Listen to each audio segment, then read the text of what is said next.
The morning sun crept barely over the twisted trees of Odd, West Virginia, turning the fog gold over the broken cabins that dotted the hillside. Betty and Larry stepped outside their new place, a small weather-beaten structure that looked more like a temporary shelter than a home. The boards flexed under their weight. The porch smelled of damp wood and stale cigarette smoke. Larry rubbed his head like he'd forgotten he woke up an hour ago. Betty clutched a small folded letter, hands shaking like the wind was trying to snatch it away. She glared at the envelope again, eyes wide, voice thin. "Larry, this says court." "Court." He wiped the sleep from his eyes. "Court? They ain't talking us back down there again, are they? We ain't done nothing wrong." Betty held the letter closer to his face. "It says charges, Larry." "Charges?" Larry snatched it from her and squinted at the words written in thick legalese. He paced back and forth on the dirt patch in front of the porch like the ground itself was shrinking under his feet. "What charges? We didn't steal nothing. We didn't hurt nobody. We ain't those YouTube fellers always lying on folks online. We don't even know how to get online." Betty's voice got softer, panicked. "They say, financial exploitation. Neglect. It means prison time, Larry." "Prison." Those words hung heavy like storm clouds. Larry froze. The word neglect seemed to echo like someone said it on a megaphone right into his ear. Neglect? How are we neglecting anybody when they took M from us? Timmy and Ray and Lorraine ain't even here no more. Betty grabbed the railing to steady herself. "I took care of them my whole life. I fed 'em, washed 'em. I held 'em when they cried. And now they want to say it was neglect." Neither of them saw the county car pulling up until gravel popped under the wheels. A silver SUV stopped near the trees. Out stepped a woman in a dark blazer holding a thick stack of documents and a clipboard. She walked with the sort of firm confidence that meant she rehearsed every step long before she arrived. Her badge caught the morning sun. "Are you Betty and Larry Whittaker?" Neither answered at first. Larry swallowed, nodded once. The woman glanced at the property, scribbling something on her clipboard. "I'm investigator Karen Dorsey with Raleigh County. I need to discuss a few matters related to your case. May I come inside?" Larry shook his head fast. "No ma'am. We ain't letting nobody inside today. House ain't ready for company." Karen lifted one eyebrow like she'd heard that excuse before. "Then we'll talk outside." "That works too." Betty sat on the porch slowly, clutching her robe tight. "Why do we got charges? What did we do?" The investigator flipped pages. "There are allegations that your household facilitated financial exploitation of protected adults.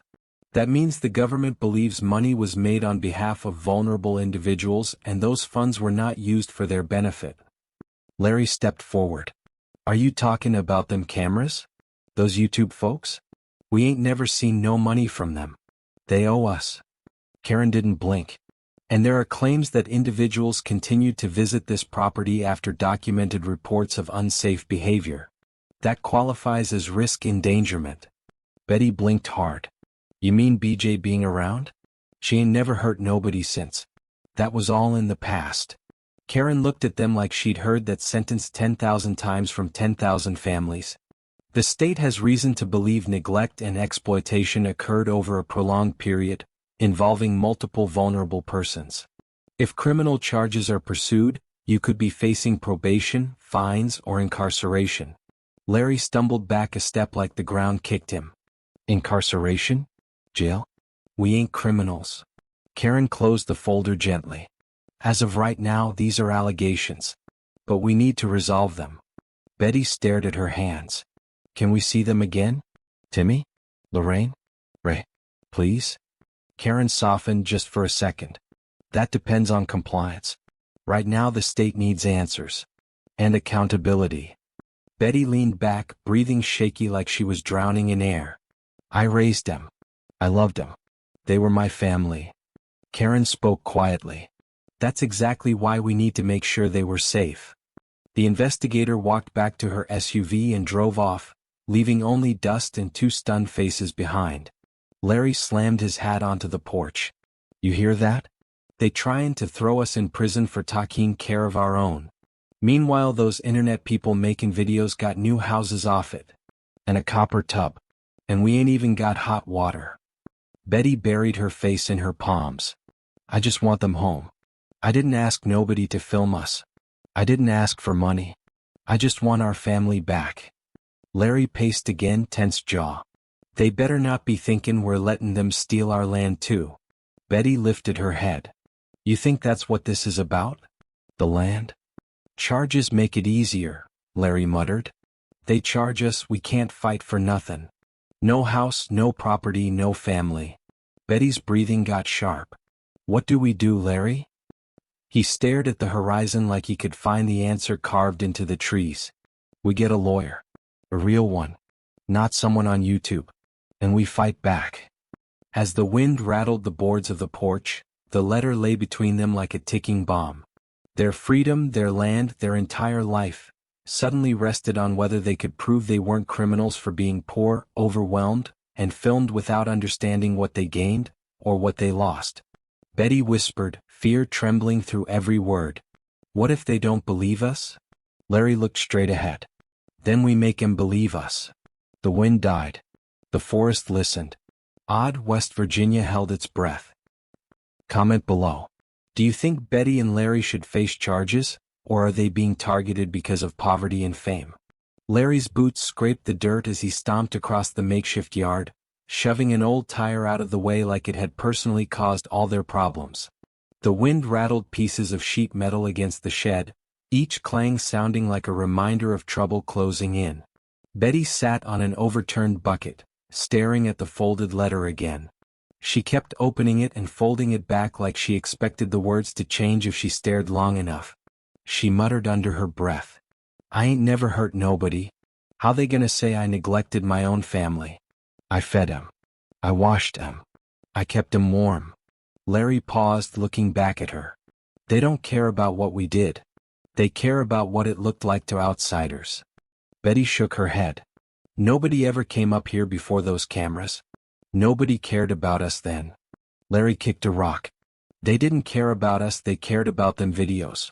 Those cameras made us famous without even giving us a choice. Someone approached from the distance. A slow, cautious walk. A heavy coat. A face wrapped by a scarf. Betty squinted. Who's that? You know him? Larry squinted harder. If it's that YouTube boy again, I swear I ain't talking to him. The figure waved. It's me. Don't worry. I'm here about the attorney. Betty recognized the voice. That's Miss Donna. Donna walked up the hill, carrying a bag of notebooks and a tablet she handled like it was priceless. She pulled down the scarf, revealing flushed cheeks from the cold. You two okay? She asked. You sounded shaken on the phone. Betty stood up slow. We got charges coming. They saying we gonna face prison time. For taking care of our own. Donna exhaled sharply. That's why I'm here. I told you we need to get ahead of this before it turns into something worse. I spoke with 2 attorneys already. Larry crossed his arms defensively. And how much they cost? We ain't got money for fancy lawyers. We don't even have money for soap half the time. Donna reached into her notebook. One of them is willing to represent you pro bono. That means free. Larry blinked. Free? Why? Because the case has gotten attention, Donna answered. They don't like the idea of the state possibly abusing its power over poor residents who've been exploited by outsiders. Betty bit her lip. You mean they might believe us? Donna nodded. If we can prove the exploitation came from the content creators, not from you. Larry scoffed. We've been saying that for months. They made money, not us. Donna sighed. That's exactly why this is complicated. The state believes you allowed outsiders to profit from your disabled family members without protecting them. Betty raised her voice, panicked. How can we protect them if we didn't understand none of what they were doing? We didn't know nothing about money online. Donna stepped close and placed a hand gently on Betty's shoulder. I know. And the lawyer understands that. But the court won't care until we show proof. Larry frowned. What proof? We ain't got nothing but our word. Donna opened her tablet. You have more proof than you think. Look here. Betty and Larry leaned forward as Donna tapped through folders. She pulled up screenshots, receipts, bank statements sent by supporters who tracked where donated money went, and where it didn't. Donna pointed at large withdrawals from creators' accounts. That money wasn't spent on you. It wasn't spent on Timmy or Ray or Lorraine. It wasn't spent on your home. It wasn't spent on food. It wasn't spent on medical care. Larry glared at the numbers. I knew it. I told you. They was using us, making money, then telling the world they were helping us. Donna turned the screen toward him more clearly. And these screenshots came from the same people who claimed they were going to save your family, but didn't. Betty closed her eyes, fighting tears. I thought they liked us. I thought they was being kind. Donna softened her tone. They might have cared. But they cared about money more. They turned your life into entertainment. Larry shook his head slowly. Now they got us looking like criminals because they didn't share a dime. Donna nodded. Exactly. And we can use that. Betty sat back down, trembling. What about Timmy? Are they still saying we can't see him? Donna hesitated. Right now, contact is restricted, but the lawyer can fight for supervised visitation. Betty's voice cracked. I'll take anything. I just want to see him. Even if I can't touch him. Larry rubbed his face with rough hands. It ain't right. They split us apart and now they want to lock us up for it. Donna exhaled, bracing herself. It gets worse. Larry stared at her. Worse? Donna cleared her throat. The state has reason to believe that there are missing funds from donations meant for your family. They are investigating whether you knowingly allowed it. Betty's jaw dropped. How can they say that? We didn't see no money. You seen our house. If we had money we wouldn't be living like this. Donna nodded. That's what we have to prove. But if the wrong person slips up, if someone online tries to cover themselves by blaming you, you could be the one stuck with legal consequences. Larry's stomach twisted. So if they lie on us they get free and we get prison? Donna didn't answer directly. We need to move fast. We need statements. We need a record of every time someone came here, filmed, promised payment, and failed to provide it. We need names. Larry and Betty exchanged a look. We know the names, Larry muttered. We just didn't know we was gonna have to fight him. Betty sniffed.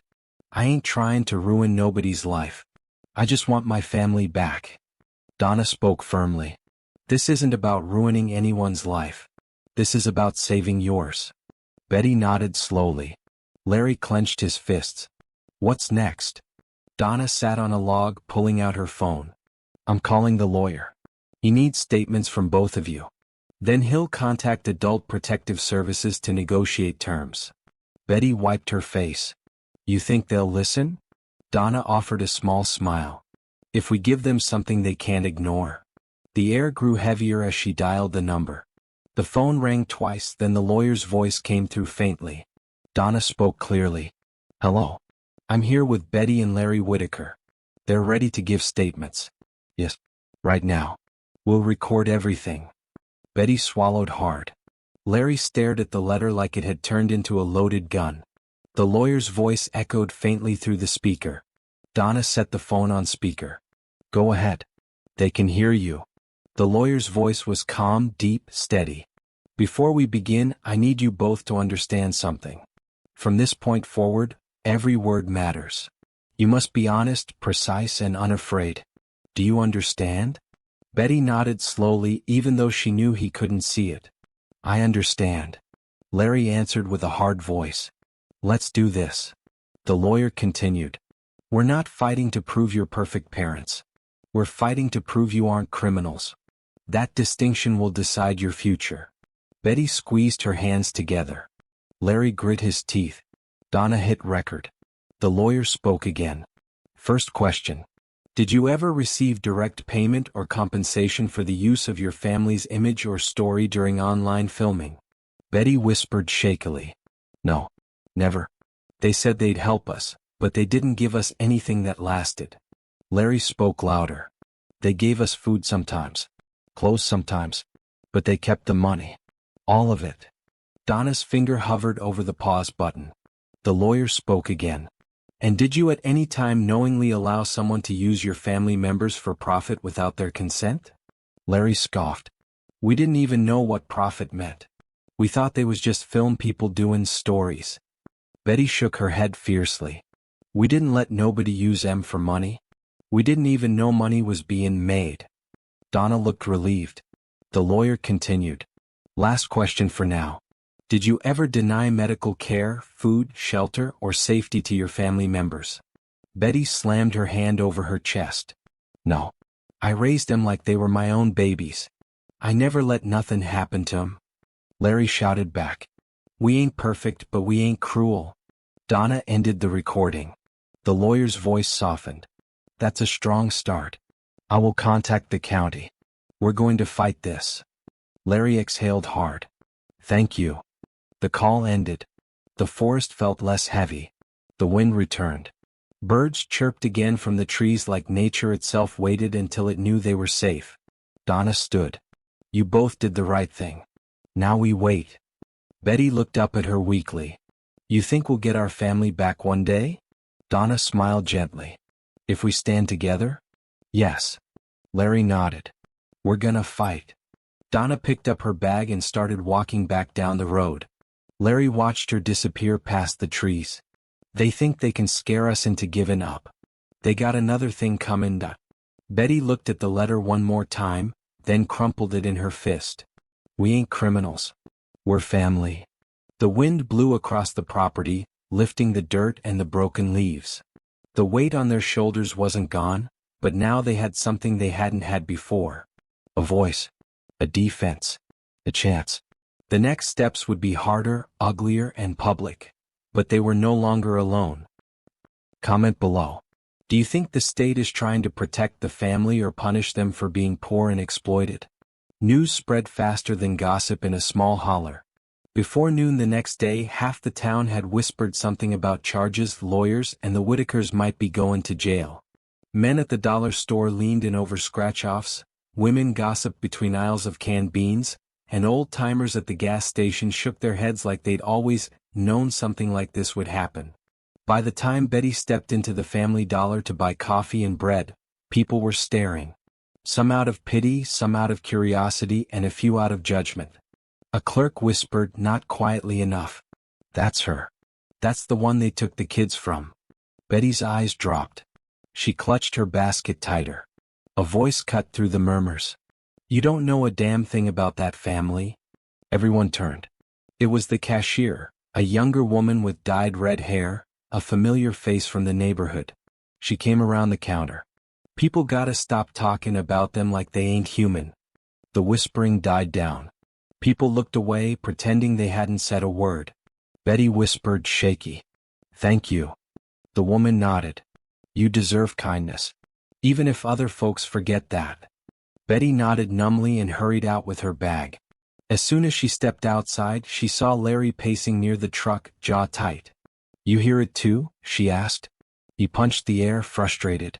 They act like we hurt them kids. We raised them better than the county ever did. Betty nodded. They don't know how much love went into that house. Larry held the truck door open for her. They don't want to know. They want to blame somebody easy. As they drove down the gravel road toward the property, a group of kids on bikes stopped to stare at them, whispering and pointing. One of them yelled something about crazy mountain people. Larry rolled down the window halfway. Say that again, he shouted. The kids sped off. Betty grabbed Larry's arm. They're just kids. They don't know nothing. Larry bit back his anger. That's the problem. Nobody knows nothing, but everybody thinks they do. They pulled into the dirt clearing where their old trailer sat like a rusted memory. The wind whistled through broken windows, rattling loose metal, like the house itself was warning them of what might be coming. A white sedan was parked out front. Not a neighbor. Not a content creator. A government vehicle. Betty froze. Oh God. Is that APS again? Larry swallowed hard. They wouldn't come twice in 2 days, would they? A woman stepped out of the car, clipboard in hand, hair neatly pulled back. She approached without hesitation. You must be Mr. Whittaker and Ms. Whittaker. Larry straightened defensively. Who's a skin? She presented a badge. Child Protective and Adult Services Liaison. I'm here to conduct a follow-up inspection. Betty's voice cracked. They're gone. You already took them. What else you want? The woman's tone stayed calm, practiced. This isn't about removal. This is about ongoing investigation into potential neglect and financial exploitation. Larry frowned. We ain't got money to exploit. How we gonna exploit anything if we ain't got nothing? She scanned the property with her eyes, her pen scribbling notes. This inspection helps determine whether further charges are filed. Betty grabbed her arm desperately. Ma'am, please. We ain't criminals. We just didn't know them cameras would put us in danger. The woman looked Betty in the eyes. And you didn't think to question why so many strangers wanted to film your family? Larry grew agitated. You ever been poor? You ever had somebody offer help? People show up with cameras and groceries, what we supposed to say? Oh, get off our land? Then they call the cops on us for being suspicious? The woman paused, surprised at the logic. Larry continued, heat in his voice. We don't have phones like y'all. We don't have internet. We don't know about contracts or copyright or money online. We thought somebody was finally looking out for us. Betty wiped tears with the back of her hand. They ate at our table. They sat on our porch. They said they was family. The woman looked around again. The roof sagged dangerously. A window was covered with a garbage bag. The front steps were cinder blocks stacked unevenly. The scent of mildew drifted from the wood. She spoke more gently this time. Have you made any progress toward improving your housing situation? Have any of the people filming you provided monetary assistance that could have helped fix the property? Betty shook her head. They gave food sometimes. A jacket maybe. But they never fixed nothing. Never gave money that would have changed our life. Larry pointed toward the road. They said they was helping, not making money off us. We believed 'em. That a crime now? The worker took a breath. It's only a crime if the court decides you knowingly allowed exploitation. Betty and Larry stared, confused. What does that mean? Betty asked. It means, the woman explained slowly, if you allowed others to profit from vulnerable family members without protecting them, the law can argue you failed in your duty of care. Betty gasped. How we supposed to protect them from something we didn't understand? The woman closed her notebook. That is what your lawyer must prove. Larry stepped forward. And we got a lawyer now. So you can tell the county we ain't rolling over. The woman nodded, surprised. You have representation? Already? Betty wiped her nose. Somebody's helping us. Someone who thinks we deserve better. The worker paused. Good. You'll need that.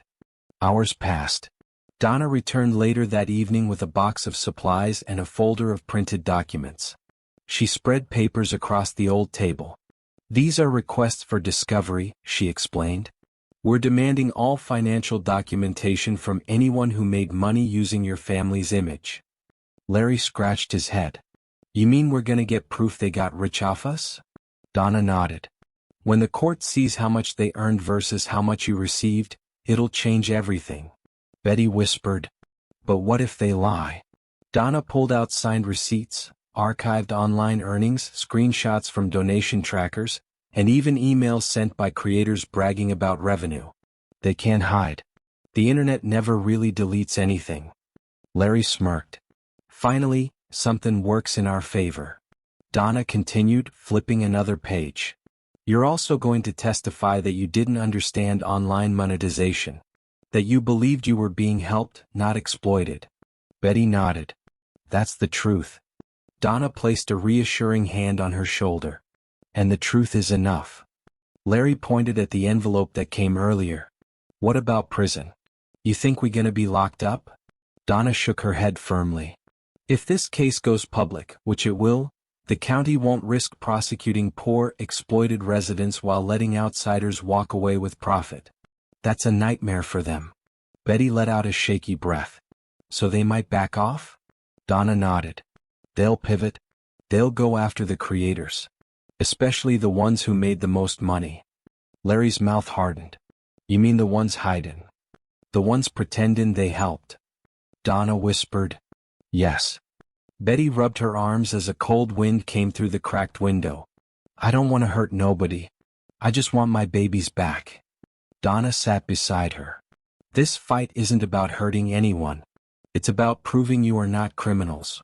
Larry leaned forward. What happens if they keep trying to blame us? Donna looked straight at him. Then we take the story public. We let the world know who really made money off the disabled, without giving them safety, dignity, or a proper home. Betty's eyes widened. You think people will believe us? Donna smiled softly.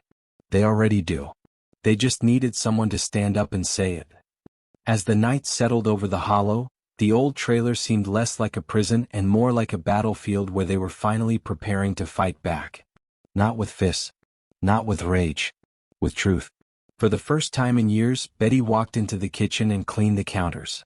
Larry gathered trash from the porch, stacking tires, sweeping debris. Not because someone told them to, but because the act felt symbolic. They weren't cleaning for inspections. They were cleaning because they expected a future. The wind whistled again. This time it didn't feel like a warning. It felt like a promise. Betty whispered to herself as she scrubbed the old counter. We ain't criminals. We're a family. And they're gonna see that. Larry stepped inside, setting down the broom. We're gonna fight him with the truth. That scares him more than anything. The old house creaked as if it agreed. Comment below. Should the content creators be forced to pay restitution to the Whittakers? Who owes them the most? 2 weeks passed. The holler stayed quiet, but the quiet wasn't peaceful. It was tense, like the land itself was holding its breath, waiting to see who would be punished.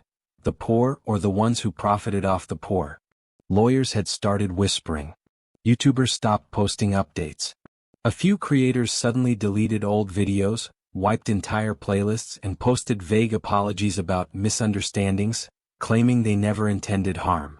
Others doubled down, making dramatic videos blaming each other, hoping someone else would take the fall. But none of them came back to Odd, West Virginia. The only people who still showed up were reporters. A gray SUV rolled up as Betty swept her new porch, a temporary cabin donated by anonymous supporters. A woman in a dark coat stepped out, microphone in hand, camera crew behind her. Mrs. Whittaker. Mr. Whittaker. Do you have a moment? Larry stood protectively in the doorway. Depends on who you're here for. Us or your views. The woman blinked, caught off guard. We're here to get your side. People want clarity. Betty stepped forward slowly. You sure you ain't here to make us look stupid? The reporter shook her head. No. We're here because something has gone very wrong in how this family was represented. And the public needs to see it clearly. Larry crossed his arms. So ask what you came to ask.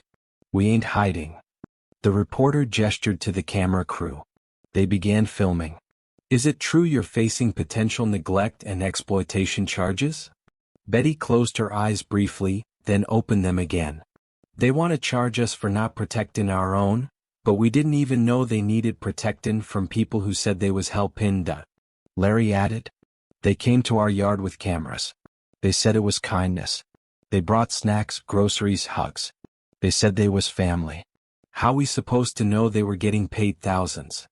The reporter nodded. Did any of the creators explain that filming your family earned income? Betty laughed sadly. Explain? Most of us don't even know how to use a phone. They could have told us they were taking pictures for the newspaper, we'd have believed it. We trusted them. Thought they were making memories. Turns out they was making money. The camera zoomed in. And did you receive compensation? Larry shook his head. We didn't receive a dime worth what they made. Some brought food or socks. One brought a jacket. They thought that made it fair. Betty added quietly. They gave crumbs, kept the cake. The reporter leaned in. Do you believe you're being unfairly targeted by the county? Larry didn't hesitate. Absolutely. The county didn't care about us when the roof leaked. They didn't care when our kids needed medication. They only cared once the internet cared. They swooped in to look like heroes. The reporter nodded slowly. So you believe this sudden action isn't about protection but reputation? Betty wiped her eyes. They had 16 years to help us before the cameras came. They waited until it made them look bad to do anything. One of the camera crew members, who had been silent the entire time, looked visibly shaken. It was like hearing the truth for the first time, unfiltered, without background music, without exploitation. The reporter lowered her mic. "Mrs. Whittaker, Mr. Whittaker? I hope your lawyer gets you justice." Betty sighed, exhausted. "I just want my people back. Timmy, Lorraine, and Ray. They're our heart. I ain't trying to fight the world. I just want them home." The reporter nodded with genuine empathy. "We're going to air this. Not for clicks. For accountability." Larry eyed her skeptically. "We'll see." The segment aired 3 days later nationwide. And everything changed. Viewers overwhelmed court offices with emails demanding the Whittakers be treated fairly. Thousands of comments called out content creators, asking why they made money while a disabled family lived in a rotting shack. Within 24 hours, online outrage forced county officials to release an official statement saying, "The investigation is ongoing and all parties are being reviewed." People noticed the wording. They weren't blaming the Whittakers anymore. They were shifting the spotlight. Creators panicked.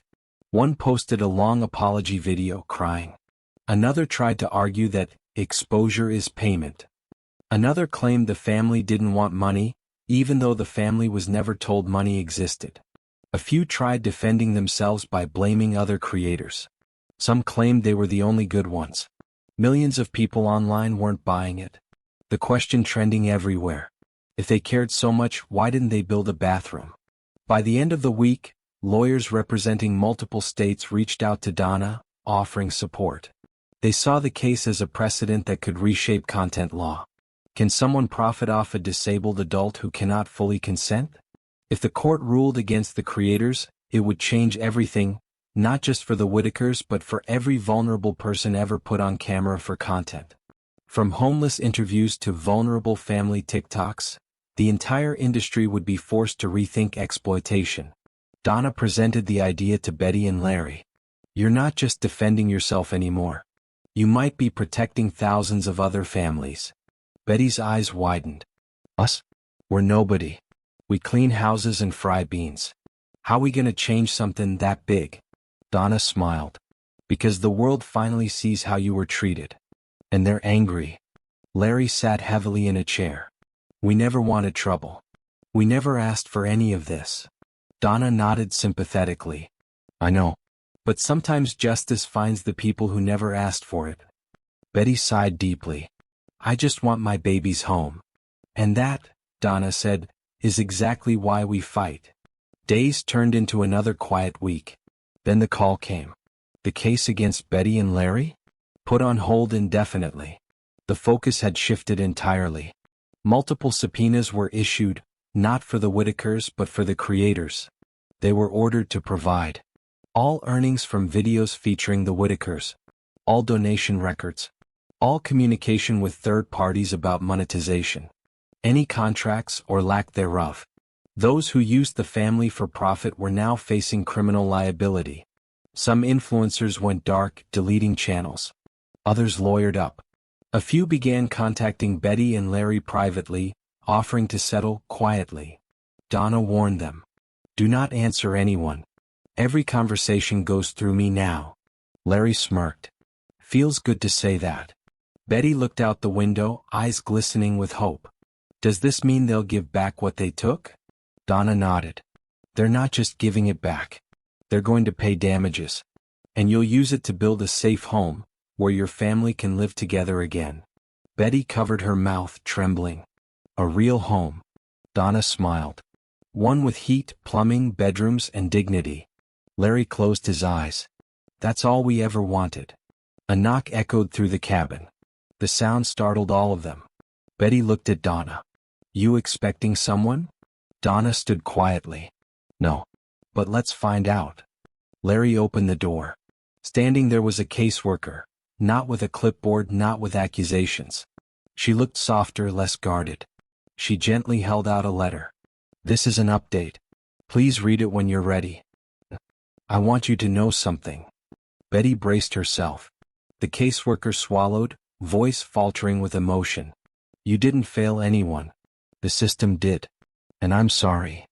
Betty stood frozen as the woman returned to her car and drove away. Larry slowly opened the letter, hands shaking. Betty reached for his arm. The letter read, Timmy, Lorraine, and Ray are healthy, safe, and progressing. A supervised visitation schedule is being prepared. Betty gasped. Tears streamed down her face. We get to see them? Larry whispered through his own tears. They're coming home. Maybe not today. Maybe not next month. But soon. Donna nodded. And when they do, it'll be to a better life than they ever had. Betty hugged the letter to her chest like it was her child. Larry placed his hand over hers. We ain't criminals. We're family. Donna wiped her eyes too. And soon everyone will finally understand that. Comment below. Do you think content laws should change so vulnerable people cannot be exploited on camera without protection? Thank you for watching this video. Click here to watch another video that might interest you.